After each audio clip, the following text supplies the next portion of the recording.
Albion Online to sandbox MMORPG, w którym to ty piszesz własną historię, zamiast podążać wytyczoną ścieżką. Odkrywaj ogromny, otwarty świat. Wszystko, co robisz, wpływa na zależną od gracza ekonomię Albionu. Każdy element ekwipunku jest tworzony przez graczy z surowców, które sami zbierają.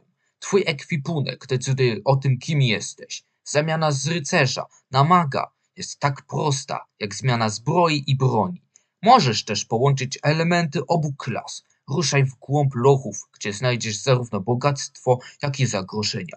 Zrelaksuj się na własnej wyspie, na której możesz postawić dom, sadzić rośliny i hodować zwierzęta. Chwyć za wędkę i ruszaj w kierunku jezior, rzek i oceanów Albionu.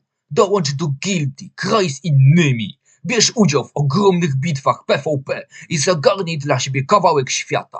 To jest Albion Online.